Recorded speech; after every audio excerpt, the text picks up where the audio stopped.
बिस्मिल्लाहिर्रहमानिर्रहीम। अस्सलाम वालेकुम। Welcome to my channel horror story 502। उम्मीद करती हूँ आप सब खैरियत से होंगे। दी न्यूज़ की इस खबर ने सारे शहर में खलबली मचा दी थी। यूँ खबर भी कुछ कम हैरत अंगेज ना थी। दी न्यूज़ के दरवाजे पर इस वक्त अच्छी खासी भीड़ थी। लोग एक ही बात पूछ रहे थे, क्या ये खबर सही है? जी हाँ, ये खबर सही है। बेचारा एडिटर इस जुमले को दोहराता दोहराता आजिज़ आ गया था। बार बार फ़ोन की घंटी बज रही थी। फ़ोन करने वाले सिर्फ एक ही बात पूछ रहे थे, क्या ये खबर सही है? जी हाँ, ये खबर सही है, एडिटर अब गुस्से करके जवाब दे रहा था। लोग बार बार इसलिए पूछ रहे थे कि इनको इस खबर पर किसी तरह यकीन नहीं आ रहा था। वो इसको अखबारी इशाअत बढ़ाने का एक बहाना समझ रहे थे और एडिटर इसलिए गुस्सा कर रहा था कि लोगों को इसकी छापी हुई खबर पर यकीन क्यों नहीं आ रहा, जबकि इसने पूरी तस्दीक करके खबर छापी थी। खबर शहर की जामा मस्जिद के इमाम जनाब शेख अब्दुल अजीम के मुतल्लिक थी। शेख अब्दुल अजीम, जिनकी उम्र 60 साल से किसी तरह कम ना थी, लेकिन इसके बावजूद उनके बदन में तवानाई थी। वो अब भी सीना तान कर चलते थे। ये और बात है कि आजिज़ी से इनकी गर्दन झुकी रहती थी। रंग गोरा, गालों पर हल्की हल्की सुर्खी भरा हुआ चेहरे पर दो बड़ी बड़ी जागती आंखें, जिन्हें अब तक ऐनक की ज़रूरत ना पड़ी थी। सफ़ेद बालों वाली खूबसूरत दाढ़ी। वो बेहद नेक आदमी थे और अपनी पुरखलूस तबीयत के लिए बहुत मशहूर थे। कल रात वो छत पर सो रहे थे। करीब ही इनकी बीवी का पलंग था कि ठीक 12 बजे छत पर एक झूला उतरा। इसमें एक खूबसूरत परी बैठी हुई थी। इस परी ने अपने साथ लाए हुए गुलामों को इशारा किया। इशारा पाते ही गुलामों ने शेख साहब को पलंग से उठा लिया और इस पलंग को झूले में रख दिया। शेख साहब की बीवी ने ये पूरा वाक़या अपनी आंखों से देखा, लेकिन इसके बावजूद वो बोल ना सकी। वो इसे जागती आंखों का ख्वाब समझती रही। जब झूला आंखों से ओझल हो गया और शेख साहब का पलंग भी बराबर में नजर ना आया, तो इन्होंने अपने रुखसार पर बड़े जोर से तमाचा मारा। तमाचे की आवाज़ हुई और साथ ही इन्होंने तकलीफ महसूस की। फिर उठकर वो खड़ी हो गई और चलाने लगी, लेकिन अब चलाने से क्या होना था। परी शेख साहब को उड़ा कर ले जा चुकी थी। ये था वो वाक़या जिसको खबर बनाकर दी न्यूज़ में शाये किया गया था। बात वाकई हैरत अंगेज थी, लेकिन थी सच्ची। लोगों को यकीन नहीं आ रहा था, तो इसमें लोगों का कसूर नहीं था, कसूर इस वाक़ये का था जो कि इस 20वीं सदी में पेश आया था। दिन अच्छा खासा चढ़ गया था। हर तरफ इस खबर का चर्चा था। अरे तुमने सुना? हाँ यार, बड़ी अजीब बात है। शेख साहब को परी उड़ा ले गई। क्या अब तक परियों का वजूद है? इस वाक़ये से तो यही मालूम होता है कि परियां अभी भी मौजूद हैं। ज़रा तुम संभल कर सोना, कहीं तुम्हें ना उड़ा ले जाएं। यार मुझे ले जाएं तो मज़ा आ जाए। वो कमबख्त आशिक हुई तो एक नमाजी परहेज़गार पर, जो बूढ़ा भी था। अरे हम जैसे कड़ियल नौजवानों को ले जाती तो। हाँ ये तो है, मगर वो शेख साहब को ले कहाँ गई होगी? वह कहाँ और कहाँ? अबे ऐश कर रहे होंगे, ऐश। एक खूबसूरत महल के सजे सजाए कमरे में रेशम जैसे मुलायम गुदगुदे बिस्तर पर वो आंखें मौदे पड़े थे।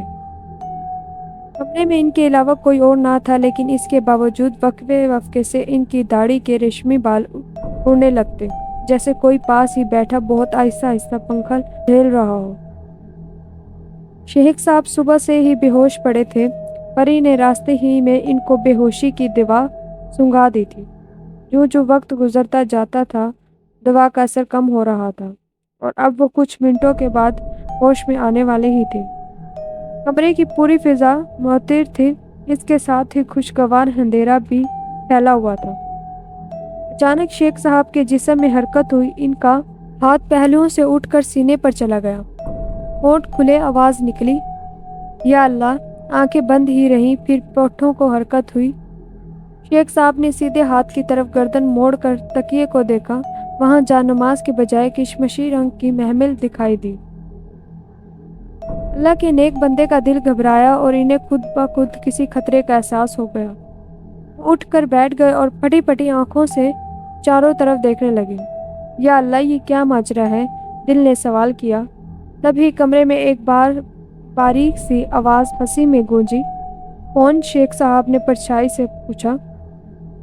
جواب میں وہی آواز دوبارہ ہنسی میں گونجی۔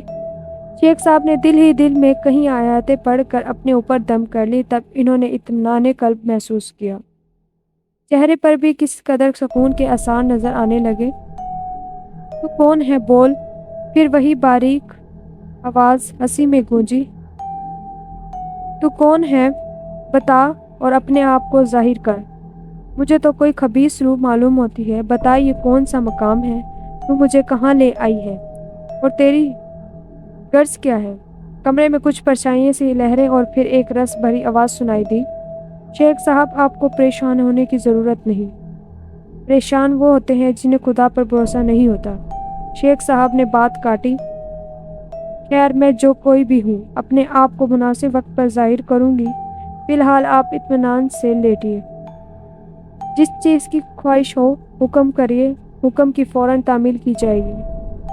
تم مجھ سے کیا چاہتی ہو؟ فی الحال کچھ نہیں۔ ابھی آپ نہا دھو لیجیے، ناشتہ کر کے آرام فرمائیے، پھر اطمینان سے باتیں ہوں گی۔ پھر نہ جانے کیوں امام صاحب کو اطمینان سا ہو گیا۔ انہیں محسوس ہوا جیسے اب کوئی خطرہ نہیں ہے۔ آئیے آواز آئی اور وہ آواز کے ساتھ ہی اٹھ گئے۔ جب وہ نہا دھو کر واپس آئے تو انہوں نے مسیری پر ایک بہترین جوڑا رکھا دیکھا۔ انہوں نے اس طرف کوئی دھیان نہیں دیا اور کوہنیے تکیے سے ٹیک کر لیٹ گئے۔ کپڑے بدل لیجیے، وہی آواز آئی۔ نہیں شکریہ، میرے اپنے ہی کپڑے ٹھیک ہیں، شیخ صاحب نے اتنے اعتماد سے کہا کہ آواز اصرار نہ کر سکی۔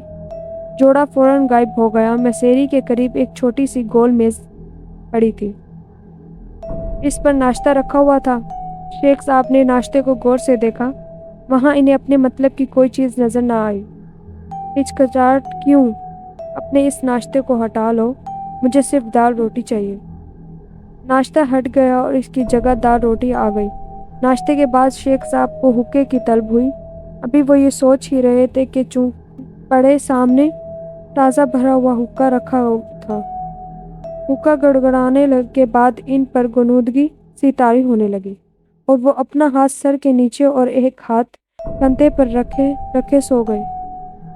دوپہر کو آنکھ کھلی، ظہر کا وقت ہو چکا تھا۔ وہ ہڑبڑا کر اٹھ بیٹھے، وضو کیا، نماز پڑھنے کے لیے کسی مناسب جگہ کی تلاش میں تھے کہ ایک کونے میں چوکی اور چوکی پر جا نماز رکھی ہوئی تھی۔ نماز پڑھی۔ نماز پڑھنے کے بعد انہوں نے ایک عجیب طرح کا سکون محسوس کیا، ایسا سکون جو کم لوگوں کو نصیب ہوتا ہے۔ نماز پڑھ کر وہ کمرے میں ٹہلنے لگے۔ تبھی کمرے کا دروازہ کھلا۔ اس دروازے میں سے انہیں پھولوں سے لدا ہوا ایک خوبصورت باغ نظر آیا۔ وہ اس باغ کی طرف لپکے، تھوڑی ہی دیر ٹہلے ہوں گے کہ ان پر غنودگی طاری ہونے لگی اور وہیں گدگدے فرش پر لیٹ گئے۔ لیٹتے ہی سو گئے۔ مغرب کے وقت آنکھ کھلی، نماز پڑھنے کے بعد کھانا ملا، حقہ پیا اور پھر سوچنے لگے کہ آج مجھے اتنی نیند کیوں آ رہی ہے، اور یہ سوچتے ہی سوچتے ان کی آنکھوں پر خواب کے دبیز پردے پڑ گئے۔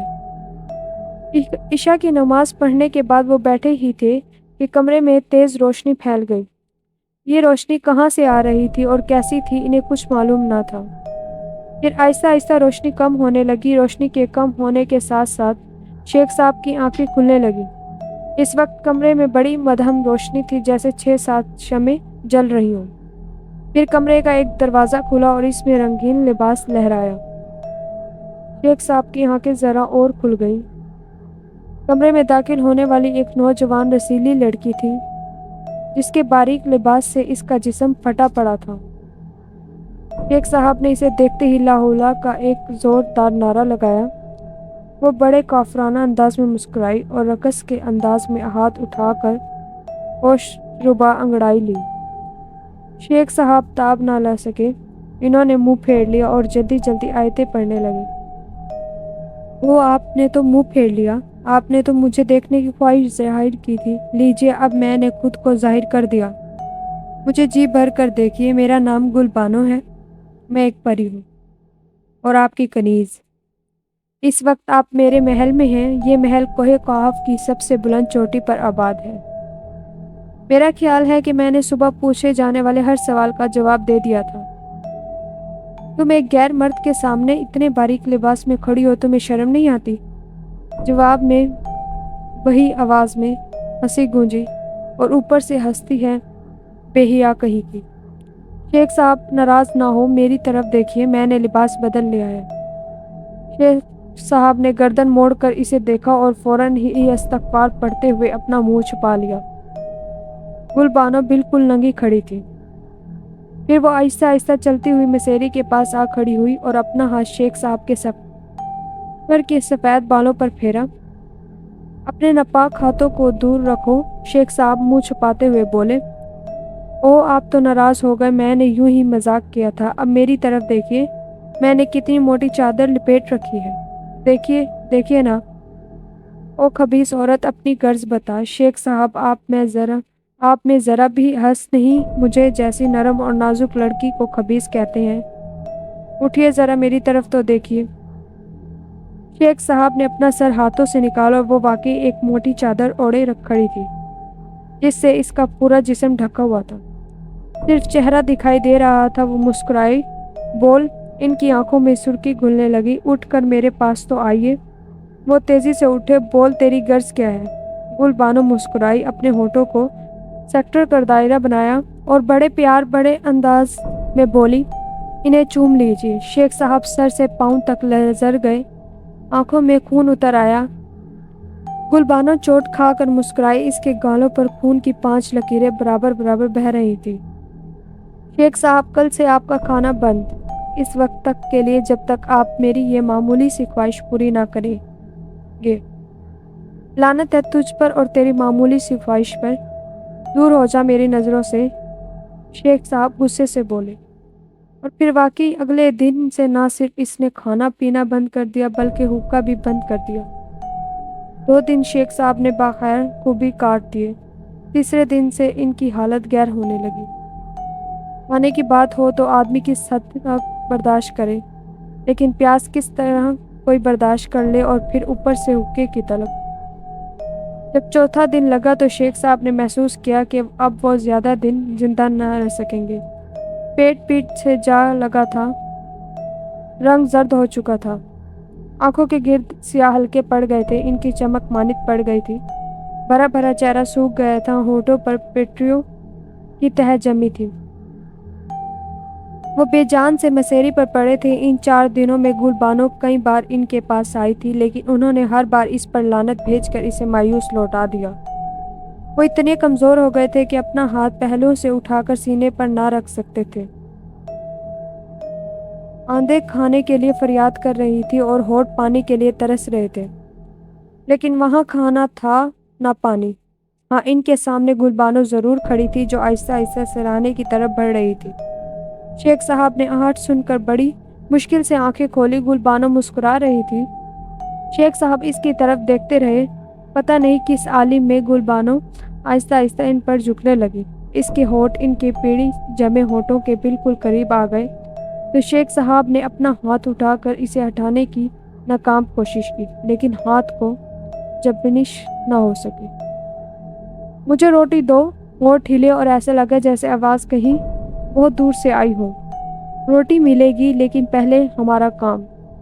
गुलबानो मुस्कुराई और अपने होठों को पीढ़ी जमे हुए होठों पर रख दिया। शेख साहब को मजबूरन इसके होठों को बोसा देना पड़ा और तब ही गरिश्तार कहके सुनाई दिए। इस कहके की आवाज़ से पूरा महल लरज़ गया। शेख साहब के सामने गुलबानो के बजाय एक खबीस सूरत आदमी खड़ा था। गुलबानो पता नहीं कहाँ गायब हो गई थी। तुम कौन हो? शेख साहब ने नखीफ आवाज़ में कहा। मैं शैतानुल शैतान है। कौन? अबलीस। हाँ, मैं अबलीस हूँ। ला हौला वला कुव्वता। मेरा तजर्बा कामयाब हुआ। इबलीस ने ज़ोरदार कहके लगाए और गायब हो गया। शेख साहब बेहोशी में डूब गए। रानीपुर से 10 मील दूर मशरिक की तरफ आज भी ये महल जू का तू खड़ा है, जिसमें शैतान ने अपना तजर्बा किया था। इसके अंदर हर चीज़ वैसे ही रखी है। यूँ लगता है जैसे कोई अभी इस महल को छोड़ कर गया हो। लोग इसे शैतान महल के नाम से याद करते हैं। क्या आप रानीपुर गए हैं? क्या आपने रानीपुर में शैतान महल देखा है? مزید اچھی اچھی کہانی سننے کے لیے ہمارے اس چینل کو سبسکرائب کریں۔ اللہ حافظ۔